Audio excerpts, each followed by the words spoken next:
Somehow, the method and process of it, traveling across dimensions, can happen. Anyone can experience it, regardless of who they are. Tonight, one friend will share their terrifying experience of crossing dimensions and feeling the chaos of space and time. Only here on Nightmare Dude. Ferdinand and I finally gave up. We were too sleepy to continue. Anita, let's take a break. I'm really sleepy, and it looks like Ferdinand is too, I said after stopping the car by the roadside, near a large archway that seemed to mark the entrance to a neighborhood or perhaps a small town. This archway appeared to be the only structure we had come across in the past several minutes of driving. I took a moment to observe it.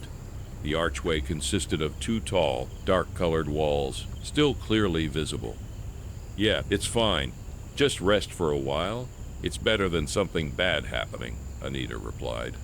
So I reclined my seat to find a comfortable position for a short sleep. But before I fell asleep, I glanced at my watch, which showed 1 a.m. It was strange because I usually could drive past 1 in the morning without any issues. But this time the exhaustion and drowsiness were overwhelming. I glanced again at the seat next to me. Ferdinand was already fast asleep without a word, and Anita, she was still sitting quietly in the back, seemingly awake, though I couldn't see her clearly as the cabin was dark. After all that, I finally drifted off to sleep. The sky, which was initially dark, turned into a reddish-orange hue. The scenery that was previously invisible now became clearly visible. It was no longer night. It was bright, but not the brightness of midday. It felt more like late afternoon approaching evening. Looking around, dense trees were all I could see. I couldn't see any further because of the trees. Rubbing my eyes briefly, I continued to observe everything while trying to fully wake up since I had just woken up. "Thank goodness you're awake," Anita's voice startled me from outside. Before going to sleep, I had deliberately left the window slightly open. Anita was standing right next to the window. "What time is it? Where have you been, Anita?" I asked. "It's already 10. I just got here. I took a short walk to a friend's house not far from here." Although I wasn't fully awake yet, I began to understand everything.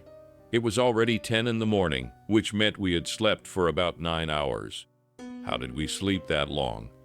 Wow, it's already late. We slept for so long. Pedro? Unbelievable. Ferdinand also woke up. "It's not late. It's still 10, I replied. "Still, we slept for a long time. Why didn't you wake me up?"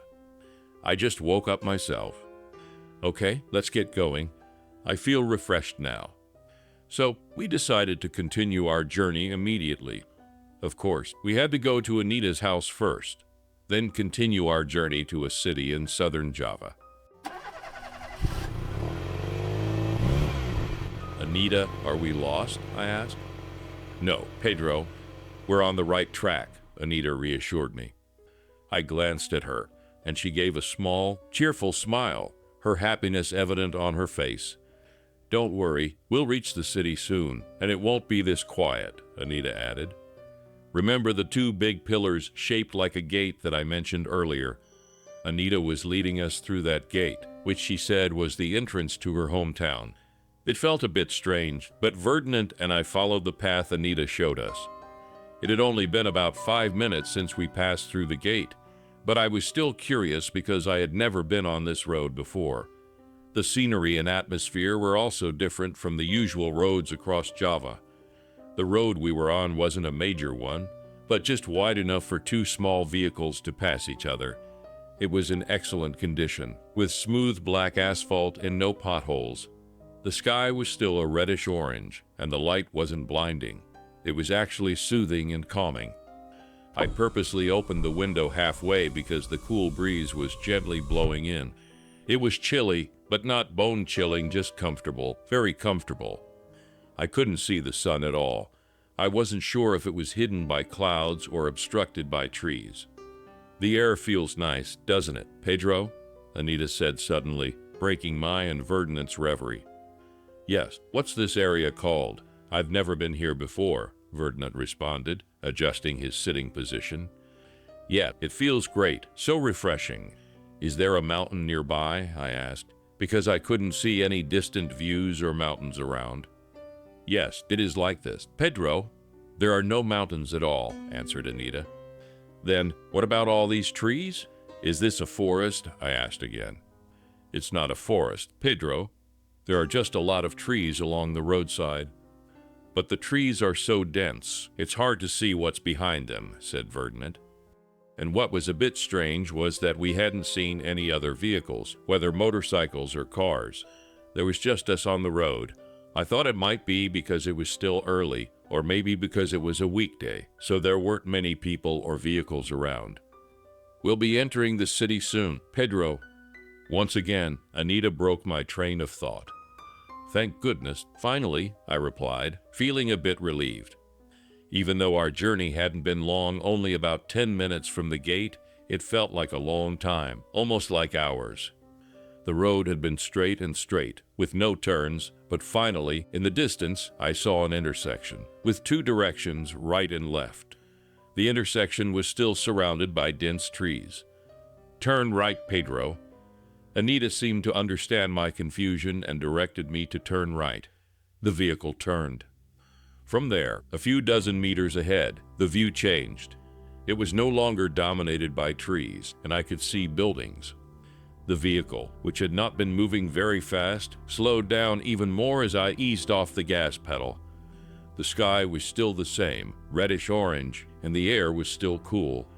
The sun had not yet appeared, but its rays spread warmth around. The road that was once black asphalt turned into a brown dirt road, but it looked and felt hard as the car wheels rolled over it. That was the first thing I noticed when it seemed we had entered the city area. It was a bit strange indeed. Why was the road a dirt road? Keep going, Pedro. Straight, Anita said. The vehicle moved slowly, and I did that on purpose for many reasons, with many questions in my head as the scenery of trees changed to tightly packed buildings that almost all connected into one. There were many buildings, packed tightly together. All of them were permanent structures, with thick brick walls that were almost entirely white. Additional ornaments adorned every corner of this city, including classic garden lamps along the roadside and several pretty benches made of wood and iron decorating the sidewalks.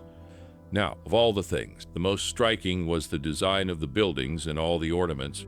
I paid close attention to this and found it astonishing and strange because all the designs were from the 1960s and 1970s classic European architecture, yet with many touches of Javanese culture. Beautiful, truly beautiful is this city, with the added touch of the reddish-orange glow from the sky that faithfully adorns the day. So focused was I on observing the surroundings that I lost track of time and glanced at my watch. It's already 3 in the afternoon. How did time fly so fast? I was surprised to realize it was already 3. What's up with you? Verdant finally spoke up. Is it really 3 o'clock? I asked. Yep, it's really 3. Look at my watch. Verdant showed me the time on his watch. Indeed, it was 3 o'clock. You guys are too busy enjoying the scenery. You've lost track of time, Anita chuckled softly, ending her sentence. Maybe Anita was right. Verdant and I were probably too engrossed in enjoying and observing the surroundings, but it shouldn't have taken that long. Time shouldn't have flown by so quickly. My estimate was that we had been walking since passing the archway for no more than an hour. It should still be around 11 or half past 11. Occasionally, I glanced through the rearview mirror, seeing Anita continuously smiling with bright eyes, enjoying the atmosphere of her hometown, like someone who hadn't been home in years. Is it always like this, Anita? There's no one around. It's so quiet. I finally asked Anita about the next oddity. The oddity was, since arriving in this small town, there hadn't been a single person passing by, no one at all. Moreover, there was no sound, not even the rustle of the wind, only the faint hum of our car's engine echoing off the tightly packed buildings. It felt like passing through a ghost town. It's always like this during the day, Pedro. Quiet. In the evening, it gets busier, Anita replied. Why is that? Has it always been like this? Ferdinand joined in the curiosity. Yes, Anita answered shortly. Hey, but not really. Look, there's someone in that shop. I said that when I finally saw signs of life. In one of the buildings shaped like a shop, I saw people moving around inside.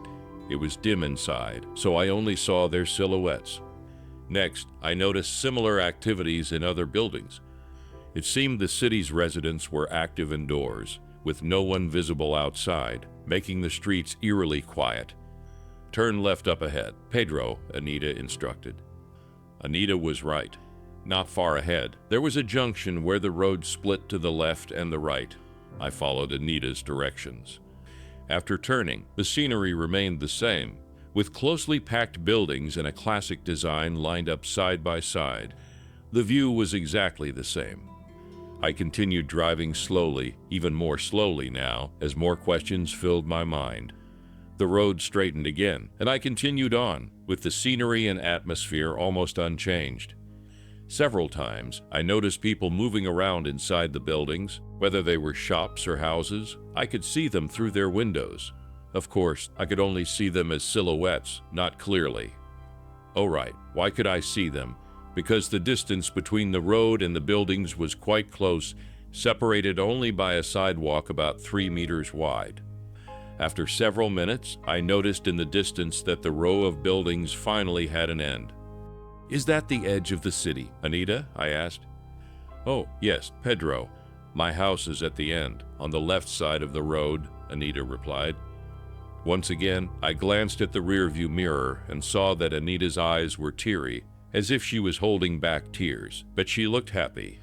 I thought maybe Anita was overwhelmed with joy because she was finally able to go home after so long. Is this the house, Anita? Yes, answered Anita. I then parked the vehicle right in front of the house, which was indeed at the very end. After this house, there were dense trees, just like the view we saw before entering the city earlier. Like the other buildings in this city, Anita's house also had an old-fashioned design, reminiscent of European buildings from long ago. After getting out of the vehicle, Anita invited us to go directly into her house. With many questions still in our heads, Ferdinand and I followed Anita from behind. We then entered the house, which looked big from the outside. Oh, wait, it turns out that once inside, the house isn't as big as it seemed from the outside. It's actually quite small. As soon as we entered, we were greeted by the living room with a sofa-like chair and a long table in front of it. Pedro, this is my father. Anita introduced us to a man who was already there, sitting at the end of the sofa when we arrived. Yes, that was Anita's father, a man in his 50s, wearing a worn-out batik shirt and black pants. We shook hands. Ferdinand did too. I was surprised because his hand felt very cold, like ice. After that, we were invited to sit down. Besides Anita's father, there was a little girl who had been standing by the door leading to the back. This girl had short hair and had been smiling since we arrived. This is my little sister, Pedro. Anita finally introduced her. We didn't shake hands with Anita's sister because she seemed shy and didn't want to come closer, but she kept smiling. At home, more and more odd things were happening, making Ferdinand and I feel that something was wrong, something was strange. Several times we exchanged glances when we saw or felt something odd, like how Anita's father's hand was as cold as ice earlier. The next strange thing was that Anita became very, very quiet. Whenever Ferdinand or I asked her something, she only responded with gestures, either nodding or shaking her head. In addition, Anita's father didn't speak at all either. He just kept smiling. Anita's younger sibling also just stood by the door, continuously smiling. I began to feel increasingly certain that something was wrong when Anita's father, using his hands, gestured for us to enjoy the food on the table. Ferdinand and I were clearly confused because there was no food or drink on the table, only a few empty plates and glasses. Pedro, Ferdinand whispered to me, pointing at the watch on his wrist. I understood the signal and glanced at my own watch. Oh my God, it was already 6:30. How could that be? So fast. It felt like we had just arrived at this house, but why was it suddenly already evening? Ferdinand and I exchanged glances again. Something was not right. Meanwhile, Anita, her father, and her sibling remained in their places, not moving, and eerily, they kept smiling with blank expressions. Who is Anita really? That was the question in my mind. I was still very confused when I saw Ferdinand suddenly looking out through the window of the living room, which had been open since earlier. Of course, I immediately looked out as well. Outside, it was already dark, with no more reddish-orange glow that we had seen all day. The night was dark, and the city streets were only illuminated by garden lights standing on the sidewalks. These lights weren't bright, but their dim glow still helped us see the next strangeness. Earlier, I told you that the city streets were eerily quiet, with no one in sight at all. But strangely, as the day turned into night, people began to appear one by one. Just like Anita said earlier, this city starts bustling when night falls. For quite a while, Ferdinand and I gazed outside, almost hypnotized by the scene. Eventually, our reverie was interrupted when we saw something eerie. "Let's get out of here, Pedro. This is crazy," Ferdinand said. I followed Ferdinand's invitation without hesitation. The two of us hurried straight to the car, completely ignoring Anita and her family.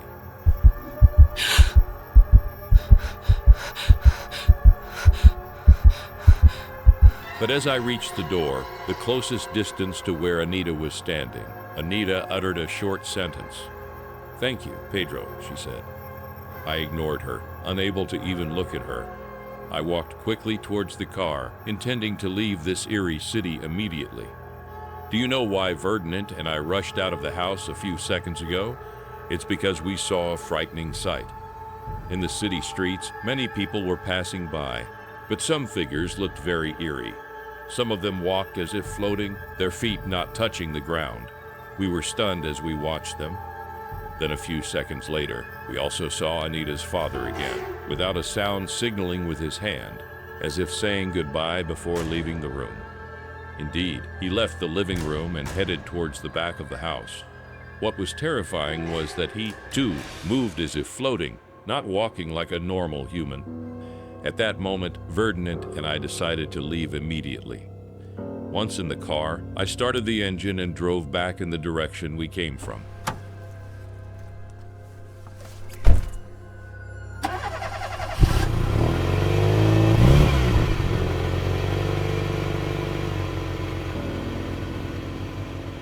This time, I drove a bit faster, eager to get far away from this place. Through the rearview mirror, I saw Anita waving towards us in the distance. Navigating through this eerie city, we continued to see unsettling sights all along the way, with many figures floating and moving about. What kind of city is this? Fortunately, I didn't have trouble finding the way, and before long, we were outside that city, surrounded once again by lush trees. "Are you feeling sick too?" "I have a headache," Ferdinand said. Yes, I felt the same way suddenly. I felt terribly unwell, with nausea, dizziness, and cold sweat pouring down. "Let's just pull over for a bit," I said, because I couldn't bear it anymore. After parking the car on the side of the road, I lay down, and then I don't remember anything else.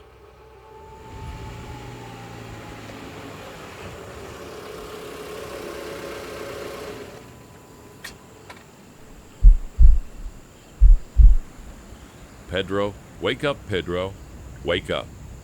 Ferdinand's voice woke me up. I woke up, feeling like I had just regained consciousness from fainting. My head was still spinning, my clothes soaked with sweat, and I still felt nauseous. Outside, it was still dark, very dark. I looked around and realized we were back in the same place, parked near the large gate that Anita said was the entrance to her hometown. We were back to square one. But without Anita, Anita was gone. "What time is it?" I asked. 1:30, Ferdinand replied. It was still 1:30 in the early morning. It had only been half an hour since Ferdinand and Anita decided to take a short rest. "Let's get out of here, man. This is too creepy," I said as I started the car engine. How about Anita? Ferdinand asked. Anita isn't human, I replied. Then we hurriedly left the place, continuing our journey towards a city in southern Java. So, here's how it started. I got to know Anita because we lived in the same boarding house. Coincidentally, I was new, only been there for a month.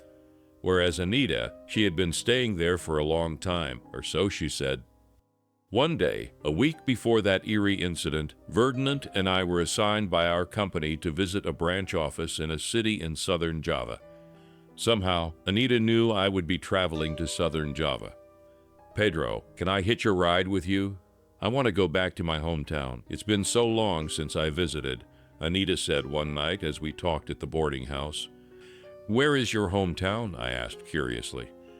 Just a few hours before your destination city in southern Java, she replied. Oh, all right, just come along. It's fine.